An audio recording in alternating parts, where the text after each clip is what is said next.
ఆదివారపు ఆరాధన పొరపాటున వదిలిపెట్టడం. కంపెనీలో చెప్పాడు, సార్ మీరు సోమవారం నుంచి శనివారం వరకు బండ సాకరీ చేసుకొని చేస్తా, ఆదివారం ఒక్కరోజు మాత్రం డ్యూటీకి రమ్మనదు. Please sir, please sir.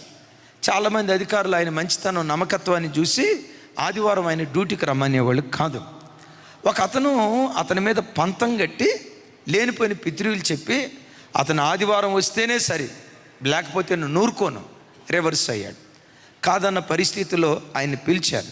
బాబు, ఆదివారం నువ్వు డ్యూటీకి రావాల్సిందే, ఆరాధన ఉంటే తర్వాత ఇంకో రోజు ఎప్పుడైనా వెళ్ళొచ్చో, నువ్వు ఆదివారం రావాల్సిందే అంటే, సార్ నాకు డ్యూటీ వద్దు సార్, నేను ఆరాధనకి వెళ్ళిపోతాను అని చెప్తే ఉన్నపాటున ఆయన డ్యూటీలోంచి తీసేశారు. దేవుని స్తుతిస్తూ ఉన్నారు, ఉద్యోగాలు ప్రయత్నం చేశారు. ఓ రోజు ఆయన చొక్కాకి ఉన్న గుండీలు ఊడిపోయినాయి. ఆ రోజుల్లో ఎప్పుడో ఒక చిన్న గుండు పిన్ను ఒకటి ఉంటే ఆ గుండు పిన్ను తీసుకొని చొక్కాకి పెట్టుకున్నాడట. అక్కడ తోట పని ఉంటే ఆ తోట పని చేస్తా ఏదో దోమకి ఏదో కొడుతుంది అన్నట్లుగా ఇట్లా అన్నాడట. అనే లోపు ఆ గుండు సుదిలి పొట్టలు దిగిందట.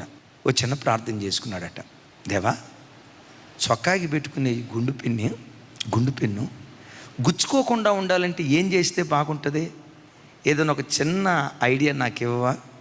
ఒక చిన్న ఐడియా ఈ ప్రభు అంటే వెంటనే దేవుడు సేఫ్టీ పిన్ నమూనా చూపించాడట. ఆ సేఫ్టీ పిన్, ఈ గుండు పిన్నును కాస్త ఇట్లా డిజైన్ చేయి, డ్రాయింగ్ ఈ డిజైన్ తీసుకెళ్ళి నిన్ను ఏ డ్యూటీలో నుంచి ఏ అధికారులు తీసేశారో వాళ్ళకి ఇచ్చేయి, పేటెంట్కి అమ్మేయి. కూర్చున్నాడు, డ్రాయింగ్ గీసాడు. ఆ డ్రాయింగ్ గీసుకొని ఏ ఉద్యోగంలోంచి తీసేశారో అక్కడికే వెళ్ళాడు. సార్ ఈ గుండు పిన్నుతో పాటు పిన్నీస్ కూడా తయారు చేస్తే బాగుంటుంది కదా, పెట్టుకోవటానికి అనుకూలంగా ఉంటుంది కదా, ఒకసారి చూడండి అని అంటే అది చూసి గడగడ వణుకుతా, ఇదిగో ఈ పేటెంట్ మాకు ఇచ్చే, నీకు ఎంత కావాలంటే అంత తీసుకో అని చెప్పి ఎంత కావాలంటే అంత ఇచ్చి ఆ పేటెంట్ తీసేసుకున్నారట. వాళ్ళు అన్నారట, ఏ దేవుడిని ఆరాధిస్తున్నాడో ఆ దేవుడు ఈ బిడ్డను మర్చిపోలేదు. దేవుడు పుట్టించే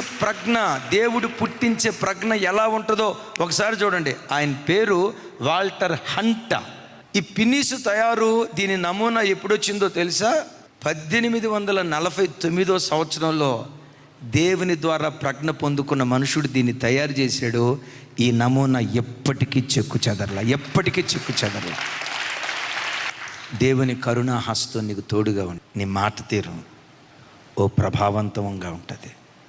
నీ నడక పడక, నీ హావభావాలు, నీ చదువు, ఉద్యోగ, ఏ రంగంలోనైనా ఓ ప్రభావశీలిగా బ్రతకటానికి దేవుడు కృప చూపిస్తాడు.